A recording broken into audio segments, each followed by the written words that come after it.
So I know this happened days ago, but I wanted to talk about the Jed Lowrie transaction in better detail, considering that Jed Lowrie, he was an integral part of the A's lineups on 3 different stints for a total of 7 years throughout his career. And obviously, I think this transaction of the A's designating Jed Lowrie for assignment is sort of symbolic in itself, considering that guys like him reaching, retirement age, Jed Lowrie turning, 38 this year, I think they get different treatment than other players, obviously, right? I mean, Jed Lowrie, obviously, this year has had a woeful season.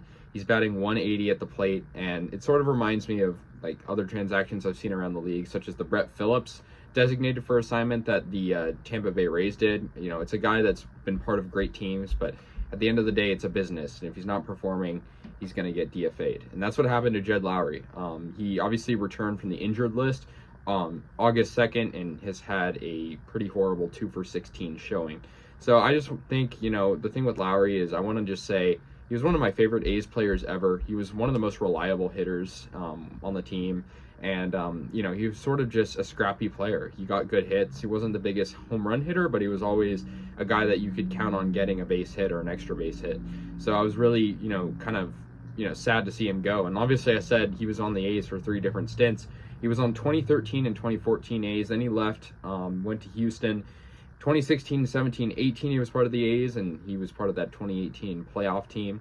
And then, of course, last year, surprisingly, on the A's once again. I didn't think he'd come back, but of course he was frustrated with the Mets after they wouldn't pay for his surgery that would recover his injury. And then, of course, his final year with us this year. And even before he was with us, he was on a couple, different teams. He was with Houston and Boston. So, sort of just a guy that we always brought back. If Jed Lowrie was going to go, he was always going to come back. That's sort of the thing that happened. And this year, like I said, a woeful season, but overall in his career, not bad numbers. Career hitter of 257.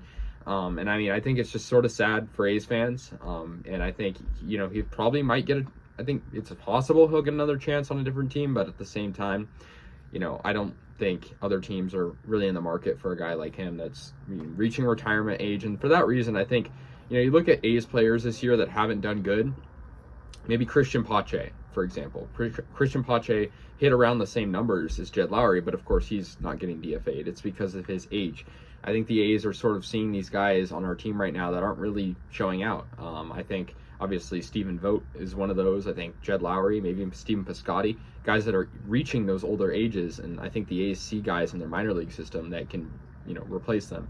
And so, unfortunately for those guys, are getting replaced. And, I think we could see transactions over the offseason that illustrate that more. But I think with this, sort of is showing that, when you're reaching that older age, you're just not really viable for the minor leagues anymore. You're sort of just left out there to dry. And I think it's sad, but I think it's a business. And so it's a little emotional. And I think Lowrie didn't want to necessarily go, but I think he sort of accepted the fact that, he wasn't having a good season. So anyways, guys, let me know your thoughts. I'll see you guys later, and yeah, go A's.